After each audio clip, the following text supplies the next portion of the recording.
Assalamualaikum warahmatullahi wabarakatuh. Perkenalkan, nama saya Muhammad Rabani, MPM 223510583.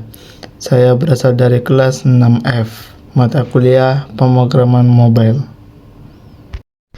Jadi di sini saya akan melanjutkan membaca sebuah buku dari mata kuliah pemrograman mobile, yaitu kemarin di playlist bab 9, dan ini lanjutan dari buku pemrograman mobile, yaitu bab 10 yang berjudul Global State Management Beyond Prop Trailing. Capaian pembelajaran Learning Outcomes.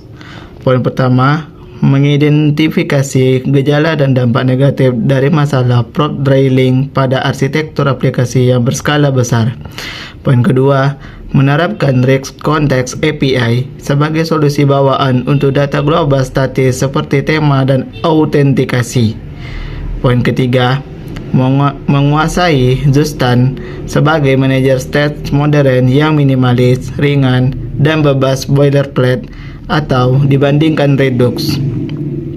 Poin keempat, menggunakan teknik selektor untuk mengoptimalkan performa rendering dengan hanya mendengarkan perubahan data yang spesifik.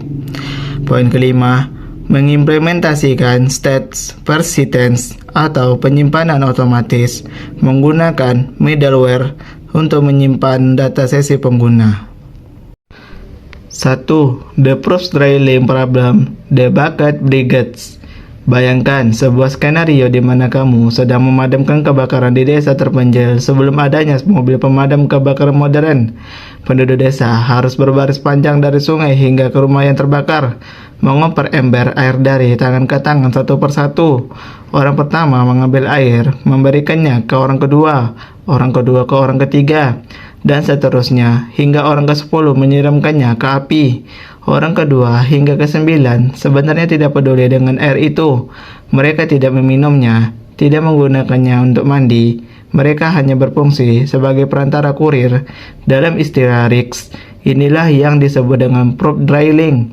Ini terjadi ketika kamu harus mengoper data dari komponen kakek buyut atau grandparent ke cicitnya great grandchild, melewati banyak lapisan komponen perantara yang sebenarnya tidak membutuhkan data tersebut.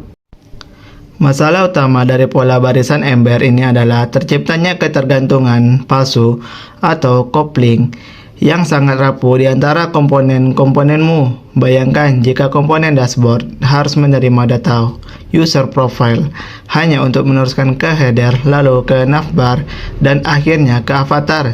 Jika suatu hari kamu ingin mengubah struktur data user profile, kamu harus mengedit file di 4 lapisan berbeda, meskipun header dan navbar sama sekali tidak menggunakan data itu untuk tampilan mereka. Ini membuat proses refactoring atau perombakan kode menjadi mimpi buruk yang melelahkan, karena satu perubahan kecil di hulu bisa merusak pipa saluran data di seluruh aplikasi. Komponen perantara menjadi kotor dengan props yang bukan urusan mereka, melanggar prinsip single responsibility. Selain masalah pemeliharaan kode, prop trailing juga membawa dampak negatif pada performa aplikasi jika tidak hati-hati. Ingat prinsip rendering yang kita bahas di bab sebelumnya. Ketika sebuah komponen berubah, komponen itu akan dirender ulang. Dalam kasus prop trailing, jika data user profile berubah, maka dashboard, header, dan navbar akan ikut dirender ulang hanya untuk meneruskan paket baru tersebut ke avatar. Padahal secara visual, tampilan header dan navbar mungkin tidak berubah sama sekali. Kita membuang-buang siklus CPU untuk memperbarui komponen perantara yang hanya bertindak sebagai pipa, yang pada akhirnya bisa menyebabkan aplikasi terasa lambat atau laggy pada perangkat pengguna. Gejala prop trailing biasanya mulai terasa menyakitkan ketika kedalaman komponen sudah melebihi 3 atau 4 tingkat. Jika kamu mendapati dirimu menulis kode seperti komponen A user sama dengan user, lalu di dalamnya komponen TB user sama dengan user, dan seterusnya sampai 5 kali. Itu adalah tanda peringatan merah bahwa arsitekturmu perlu diubah. Kamu sedang membangun piramida terbalik yang tidak stabil, di mana komponen paling atas terlalu gemuk karena harus memegang semua data untuk anak cucunya. Dalam pengembangan aplikasi skala besar, hal ini membuat kode menjadi sulit dibaca dan dipahami oleh anggota tim baru yang masuk. Mereka akan bingung melacak dari mana asal sebuah data karena harus menelusuri file satu persatu, kata seperti detektif. Solusi untuk kegilaan ini adalah dengan menggunakan mekanisme teleportasi data atau penyimpanan global. Alih-alih mengoper ember tangan ke tangan, kita ingin memiliki sebuah awan hujan di atas desa yang bisa menjatuhkan air langsung ke rumah yang terbakar tanpa perantara. Kita membutuhkan tempat penyimpanan data terpusat atau central store yang bisa diakses oleh komponen manapun di kedalaman berapapun secara langsung. Komponen avatar bisa langsung meminta data user profile ke pusat data tanpa merepotkan header atau navbar. Inilah konsep dasar dari Global State Management, sebuah teknik untuk membebaskan komponen kita dari perbudakan kurir data. 2. Rich Context API, The Broadcast System. Sebelum kita melompat ke pustaka pihak ketiga yang canggih, Rich sebenarnya sudah menyediakan solusi bawaan untuk masalah prop drilling, yaitu Context API. Pikirkan Context API sebagai sistem pengeras suara atau public address system di sebuah sekolah atau gedung perkantoran. Ketika kepala sekolah ingin membuat pengumuman penting, dia tidak membisikkannya ke guru, lalu guru membisikkan ke ketua kelas, lalu ketua kelas ke murid atau prop drilling. Sebaliknya, dia menggunakan mikrofon dan suaranya langsung terdengar di seluruh speaker yang terpasang di setiap kelas.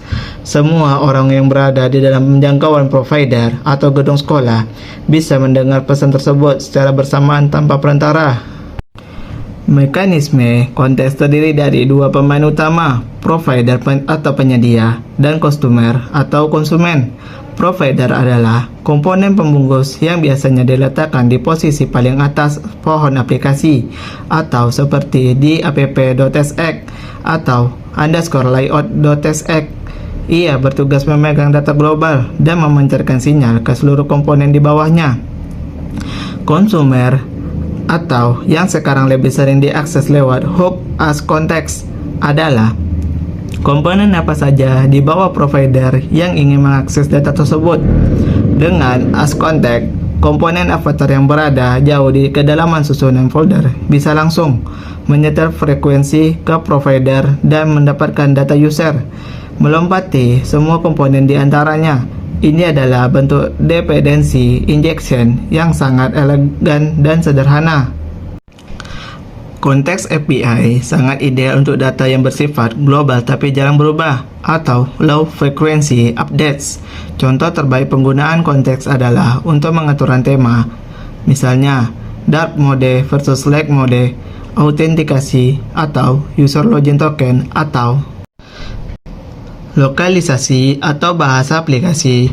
Data-data ini dibutuhkan oleh hampir seluruh bagian aplikasi, tetapi tidak berubah setiap milidetik.